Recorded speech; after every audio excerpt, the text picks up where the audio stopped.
बच्चों, आज जो हम पढ़ेंगे वह हमारा आज का जो टॉपिक होगा वह टॉपिक है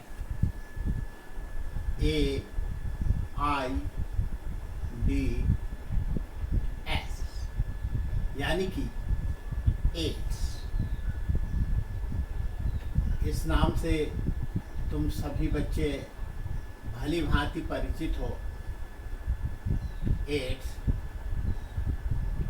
या जिसे हम लोग जो पूरा नाम अगर देखें तो इसका जो पूरा नाम होता है वह है acquired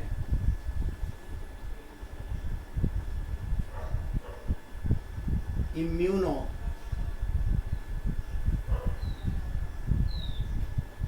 deficiency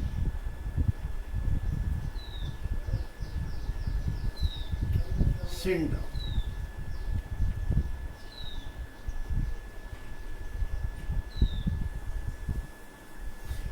acquired immuno deficiency syndrome या उपार्जित, हिंदी में जो है इसे कहा जाता है उपार्जित प्रतिरक्षा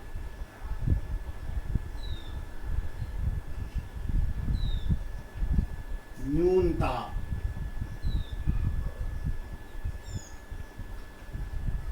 सिंड्रोम।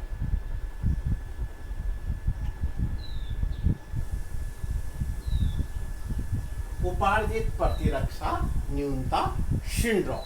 जैसा कि यहाँ पर अगर हम इसके नाम को जो है विश्लेषित करते हैं तो विश्लेषित करने पर हम लोगों को सबसे पहला जो शब्द है उपार्जित, जो कि क्या है, उपार्जित है, यानी कि बाई बर्थ जो है यहाँ, या हम ऐसे कहें कि यह नेचुरली जो है किसी में प्रेजेंट नहीं हो सकता है। बाई बर्थ आ सकता है माता से, लेकिन यह जो है फिर भी क्या है, वह मनुष्य के शरीर में जो है स्वयं न हो करके दूसरे से आता है। उपार्जित है प्रतिरक्षा, जो हमारा प्रतिरक्षा तंत्र है, हमारी इम्यूनिटी है, उसमें डिफिशियंसी ले आता है, न्यूनता ले आता है, उसमें कमी कर देता है। और सिंड्रोम, जो सिंड्रोम शब्द है, इसे तुम लोग कई जगह पर जो है इसका इस्तेमाल देखोगे। इस सिंड्रोम का मतलब होता है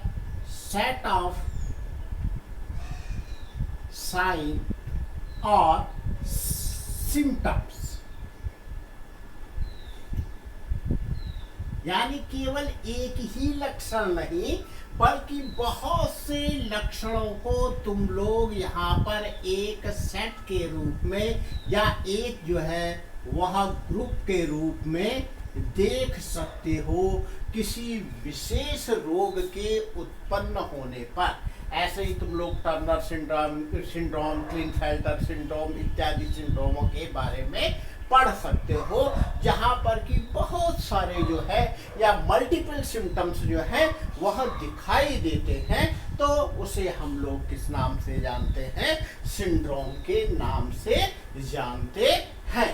तो यह उपार्जित प्रतिरक्षा न्यूनता सिंड्रोम, यानी कि एक प्रकार से यह जो है वह बहुत सारे लक्षणों से युक्त जो है वह बहुत सारे लक्षणों से युक्त एक रोग होता है, जो कि हमारे प्रतिरक्षा तंत्र में न्यूनता ले आता है, कमी ले आता है, या हमारे प्रतिरक्षा तंत्र को नष्ट कर देता है।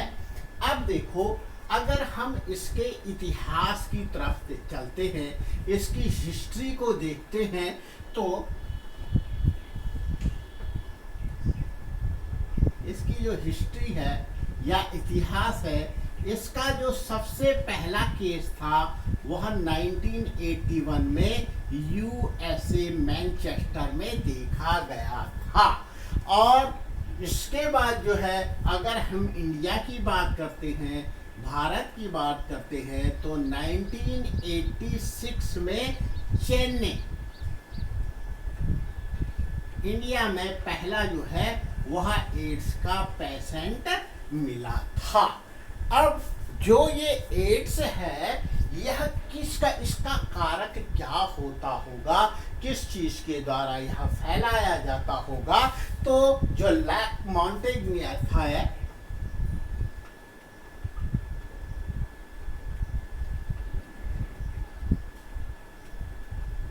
ये एक फ्रांसिस वैज्ञानिक थे। इन्होंने जो है इसके जो वायरस है, इस वायरस को आइसोलेट किया और यह पाया कि यह एक वायरल डिजीज होती है। प्रारंभिक जो क्या थे, जो इसमें खोजें हुई, उसे पहले इसे HTLV के अंतर्गत रखा गया। HTLV का मतलब होता है ह्यूमन टी लिम्फोसाइट वायरस, और ये ह्यूमन टी लिम्फोसाइट वायरस का भी एक परिवार होता है। लेकिन बाद में जो है इसका जो नामकरण है वह HIV कर दिया गया, यानी कि human immuno deficiency virus. HIV जो होता है वह क्या है, किसका कारक है? एड्स का कारक होता है। ये वायरस जो होते हैं, ये वायरस रिट्रोवायरस होते हैं। अब रिट्रोवायरस क्या होते हैं अभी आगे मैं तुम लोगों को बताऊंगा। लेकिन यहाँ पर जो ये रोग देखा गया, तो ये पाया गया कि ये रोग जो है, ये रीसस मंकी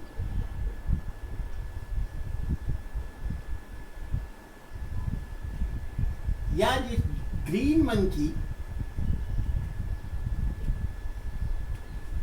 के द्वारा जो है क्या हुआ है, मनुष्यों तक पहुंचा है। जैसे आजकल जो कोरोना पीरियड है, इसमें जो कोविड-19 की बात की जाती है, उसमें तुम लोग जानते हो कि यह कहा जाता है कि जो बैट हैं यानी चमगादड़ हैं, चमगादड़ों से यह वायरस कहाँ तक पहुंचा है, मनुष्यों तक पहुंचा होगा। ठीक उसी प्रकार से यहाँ पर जो एड्स है, इसके बारे में भी यह धारणा है कि जो ग्रीन मंकी है, इन ग्रीन मंकी से जो मनुष्य था, वह मनुष्य किसी प्रकार से प्रभावित हो गया और यह उस मनुष्य के शरीर में पहुंच गया। यह का मतलब जो है, जो HIV है या जो ह्यूमन इम्यूनोडिफिशियंसी वायरस है, यह मनुष्यों तक पहुंच गया। अब इस वायरस की अगर हम संरचना को देखते हैं, इस वायरस का जो स्ट्रक्चर है,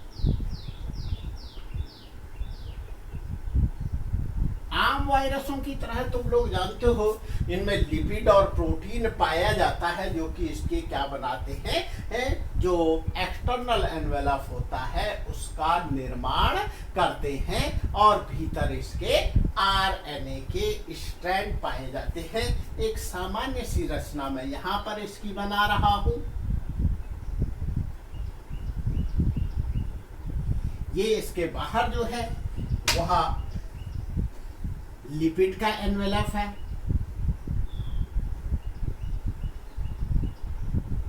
लिपिड एनवेलप,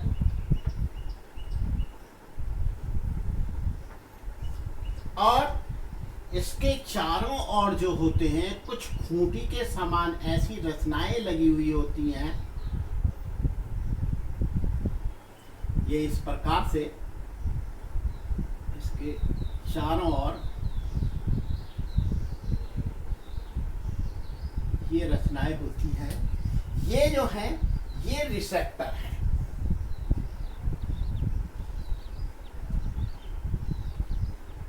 किसके लिए?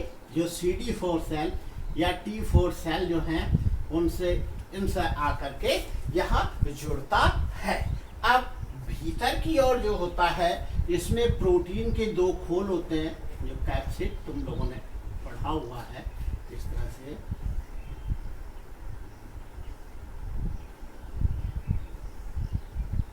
प्रोटीन के खोल होते हैं, और भीतर जो है वह सिंगल स्ट्रैंडेड आरएनए के 2 स्ट्रैंड पाए जाते हैं। यह जो है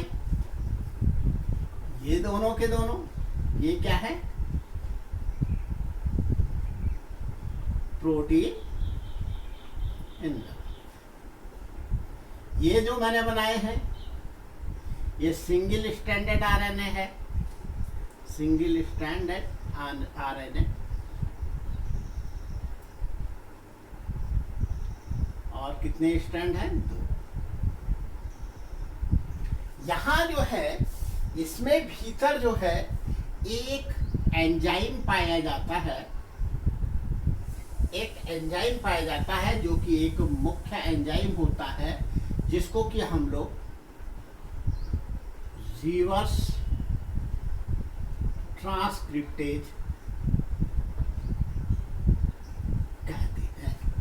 तो इस प्रकार से यह इसकी क्या है, जो विषाणु एड्स का होता है, जो कि HIV है, उसकी संरचना होती है। अब ये जो रिवर्स ट्रांसक्रिप्टेज है, तुमने जो है जो ट्रांसक्रिप्शन पढ़ा है, जो ट्रांसक्रिप्शन होता है, उस ट्रांसक्रिप्शन में तुम लोगों ने पढ़ा था कि ट्रांसक्रिप्शन में क्या होता है, DNA से किसका निर्माण होता है, RNA का निर्माण होता है। और ट्रांसलेशन में तुमने पढ़ा था कि mRNA में जो कोडिंग होती है उसके अनुसार फिर प्रोटीन का निर्माण होता है। लेकिन कभी कभी जो क्या होता है, जब जिसमें रिवर्स ट्रांसक्रिप्शन पाया जाता है, वह किसका निर्माण कर सकता है, DNA का भी निर्माण कर सकता है। और जिसमें सहायता करने वाला जो एंजाइम होता है वह रिवर्स ट्रांसक्रिप्टेज एंजाइम होता है। यानी कि इस रिवर्स ट्रांसक्रिप्टेज एंजाइम की सहायता से जो है यह वायरल DNA का निर्माण कर देता है। मेन तो इसमें क्या है, RNA, लेकिन ये किसको भी बना सकता है, वायरल DNA को भी निर्मित कर सकता है। अब देखो, जो इसका ट्रांसमिशन है, यानी जो एड्स है, वह तुम लोग जानते हो एक व्यक्ति से दूसरे व्यक्ति में जा सकती है। यानी जो है एक व्यक्ति से यह दूसरा व्यक्ति भी प्रभावित हो सकता है। लेकिन इसके प्रभावित होने के लिए जो शर्त है, वह शर्त जो है वह यह है कि जो स्वस्थ व्यक्ति है वह रोगी व्यक्ति के ब्लड या ब्लड प्रोडक्ट से इन्फेक्टेड, रोगी के ब्लड या ब्लड प्रोडक्ट से अगर वह इन्फेक्ट हो जाता है, तो जो स्वस्थ व्यक्ति होता है वह भी रोगी हो सकता है। अब क्या क्या हो सकता है, या तो वह क्या हो, वह लैंगिक रूप से कांटेक्ट में आए,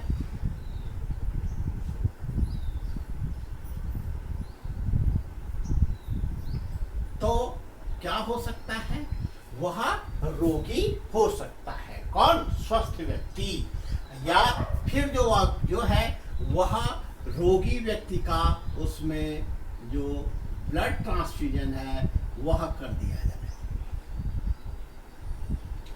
तो स्वस्थ व्यक्ति भी क्या हो सकता है, वह रोगी हो सकता है। अगर कॉन्टेमिनेटेड जो ब्लड है, यानी कि जो ब्लड कैसा हो रखा है, संक्रमित है, वह संक्रमित रक्त का अगर आधान किसमें कर दिया जाता है, स्वस्थ व्यक्ति में कर दिया जाता है, तो स्वस्थ व्यक्ति भी रोगी हो जाता है। फिर तीसरी चीज जो है वो है अगर यूज ऑफ इन्फेक्टेड नीडल,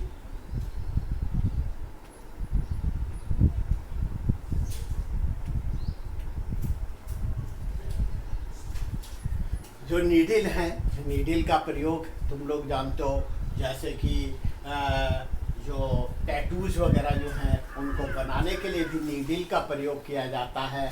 जो ये सिरिंज होती है, इंजेक्शन सिरिंज जो है, वहाँ पर भी तुम लोग जानते हो कि अगर अब तो डिस्पोजेबल जो वैन जो है उनका प्रयोग किया जाता है, लेकिन पहले जो है वह उबाल करके ही जो सुई होती थी उनको असंक्रमित किया जाता था।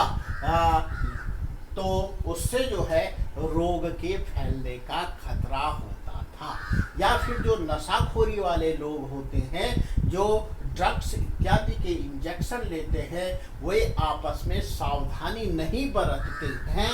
एक तो पहले ही उनमें जो नशाखोरी का दुर्व्यसन है वह तो है ही, साथ ही साथ अगर उनमें से कोई एक व्यक्ति रोगी होता है तो उसी इंजेक्शन का प्रयोग, जिसका प्रयोग उस रोगी व्यक्ति ने किया हो, दूसरा व्यक्ति कर ले तो वह स्वस्थ व्यक्ति होने पर भी इन्फेक्टेड हो जाता है।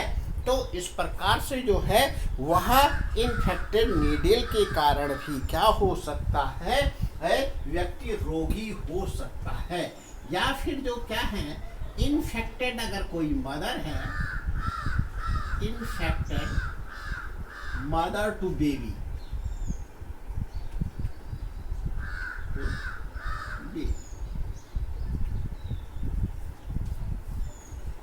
जो कोई इम्ब्रियो है, तुम लोग जानते हो जो इम्ब्रियो होता है वह फीटस के द्वारा जो होता है माँ से जुड़ा हुआ होता है, और इस प्रकार से जो माँ का रक्त होता है उससे उसी के द्वारा जो पोषक तत्व होते हैं उसकी बॉडी तक पहुँचते हैं। तो यहाँ पर अगर मदर इन्फेक्टेड है तो उसका जो शिशु है वह शिशु भी संक्रमित हो जाएगा। अब इसका जो संक्रमण काल होता है, इंक्यूबेशन पीरियड,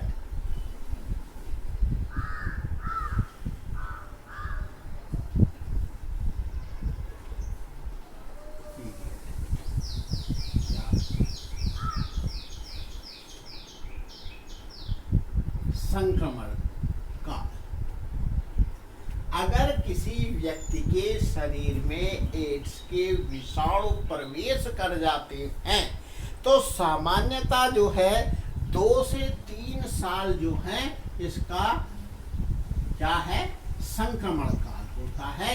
इसके जो सिम्टम्स होते हैं वह दिखाई नहीं पड़ते हैं, और बाद में जांच कराने पर पता चलता है कि यह व्यक्ति जो है वह इन्फेक्टेड हो चुका है।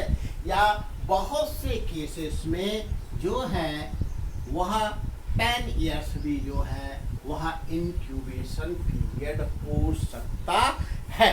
जो इनिशियल 2 to 6 वीक होते हैं इसको हम लोग जो है वह वेन पीरियड कहते हैं। यहाँ पर जो है जो विंडो पीरियड जो है वह क्या हो सकता है,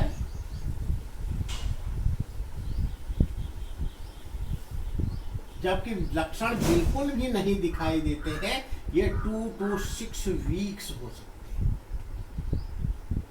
यह इसका इंक्यूबेशन क्या होता है, पीरियड होता है।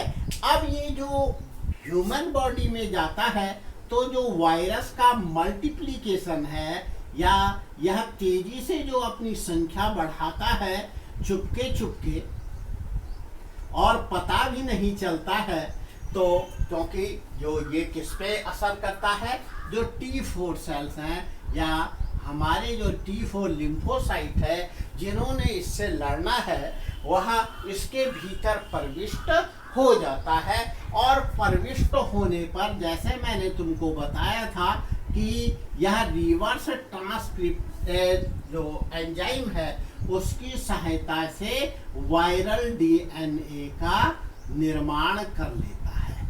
तुम लोग जानते हो जो आरएनए था इसमें सिंगल स्ट्रैंड था, और जो डीएनए होता है वह क्या हो जाएगा, डबल स्ट्रैंडेड हो जाएगा, और जाकर के जो होस्ट सेल है, ये T4 जो होस्ट सेल है, इस होस्ट सेल के जीनोम से जुड़ जाएगा।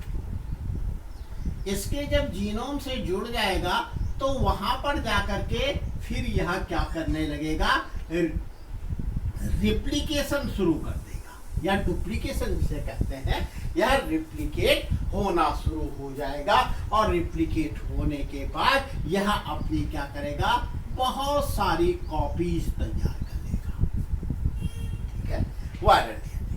और पुनः जो है ये क्या हो जाएगा, वायरल आरएनए तैयार हो जाएंगे। और यह वायरल आरएनए जो है फिर किसकी तरह, जो वायरस है, जो इंडिपेंडेंट या जिसे हम कहेंगे स्वतंत्र विषाणु के भांति जीवन यापन करके जो नए होस्ट सेल हैं उनको भी इन्फेक्ट कर देगा। तो इस प्रकार से यह जो वायरस होता है यह मल्टीप्लिकेशन करता है। अब जो ये एड्स है, इस एड्स को के लिए कौन कौन से टेस्ट है, जिन टेस्टों की सहायता से, जिन परीक्षणों की सहायता से हम ज्ञात कर सकते हैं कि कोई व्यक्ति जो है वह एड्स के विषाणु से संक्रमित हो चुका है। इसके लिए मुख्य रूप से 2 टेस्ट होते हैं। पहला टेस्ट जो है वह है एलिसा टेस्ट या एलिसा टेस्ट, इसके लिए कहा जाता है ELISA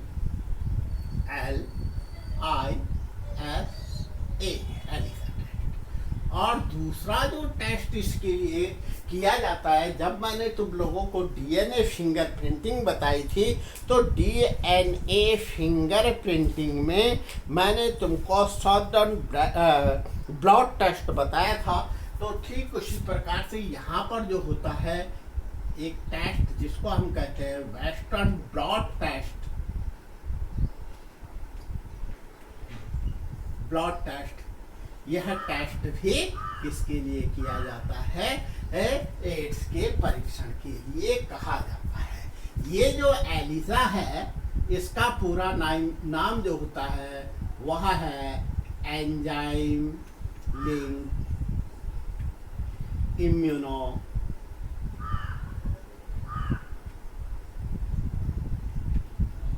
सॉर्बेंट टेस्ट।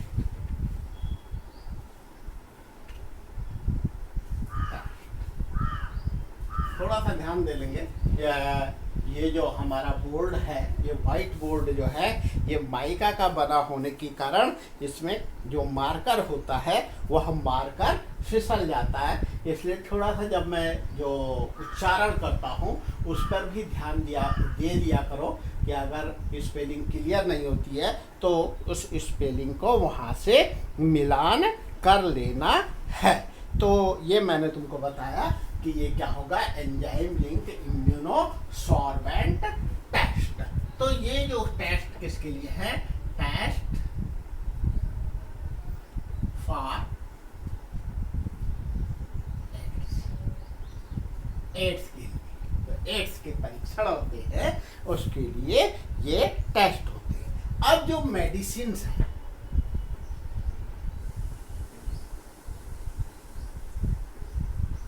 मेडिसिन, इसमें जो दवाएं दी जाती हैं वो उस दवाओं में एक नाम जो आता है वो नाम आता है AZD, एजिडो। इसका जो नाम होता है वह नाम है एजाइडोथाइमिडीन,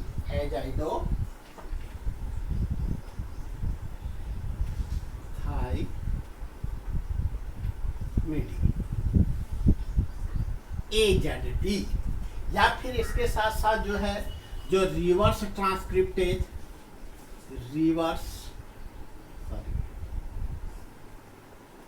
RT में लिख रहा हूँ शॉर्ट में, इसका मतलब है रिवर्स ट्रांसक्रिप्टेज रिप्रेसर।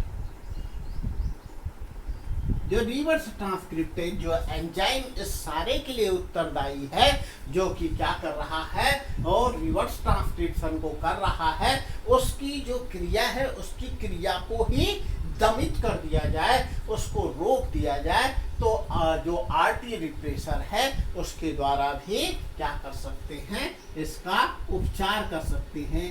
या फिर जो इसमें अगले जो इस्तेमाल किया जाता है वो है heart.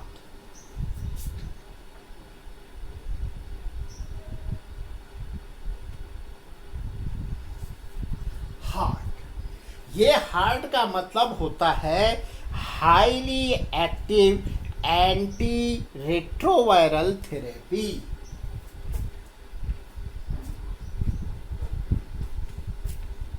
Active anti retroviral therapy, जिसमें कि हम 3 जो मेडिसिन होती हैं उन मेडिसिन का प्रयोग करते हैं। तो हार्ट जो है इसके द्वारा भी जो क्या किया जाता है, एड्स का उपचार किया जाता है। अब जो इसके रोकथाम है, जो हम इसके क्या कर सकते हैं, रोकथाम जो कर सकते हैं, इसमें तुमने कई बार जो है जब तुम लोग सड़कों पर जो क्या करते हो, जाते हो, तो तुमने पढ़ा होगा एक स्लोगन लिखा रहता है, बचाओ में ही बचाओ है। तो हम लोगों को इसमें क्या करना है, इसके बारे में जानकारी रखनी है और ईमानदारी से जो अपने संबंध हैं उन संबंधों को कायम रखना है, जिसके कारण कि हम लोग किससे बचे रह सकते हैं, इस एड्स से बचे रह सकते हैं। अब थोड़ा सा हमारे यहाँ जो है, वैसे तो जो ICMR है या जो वायरोलॉजी इंस्टीट्यूट है, वहाँ एड्स के निवारण में जो है वह अपना योगदान देते हैं। और इसी में एक नाम आता है जिसको हम कहते हैं नाको। और इस नाको का मतलब होता है नेशनल एड्स कंट्रोल ऑर्गेनाइजेशन। लिख देता हूँ, नेशनल एड्स कंट्रोल ऑर्गेनाइजेशन। ये जो होता है ये एड्स निवारण के लिए अपना कार्य करता है। और कई बार तुम देखोगे कि इस प्रकार से जो होता है, एक रिबन का चिन्ह तुमने देखा होगा, रेड रिबन इस तरह से बनी देखी होगी।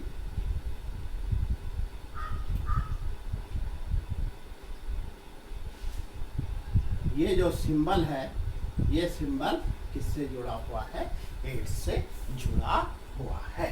तो इस प्रकार से तुम लोग जान गए होंगे कि यहाँ पर जो है, जैसे आजकल तुम लोग देख रहे हो जो कोरोना है, उसके लिए हमारे पास कोई भी जो क्या है दवा उपलब्ध नहीं है। ठीक इसी प्रकार से जो एड्स था उसके लिए प्रारंभ में कोई भी दवाएं उपलब्ध नहीं थी।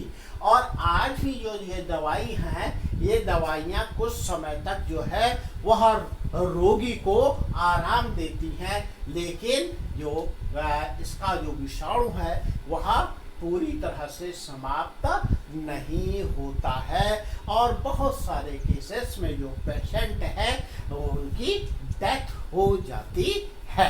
यानी अल्टीमेटली जो है इसका जो रिजल्ट होना है, जो कंक्लूजन पे जो इसने लेकर के जाना है, वह डेथ ही है।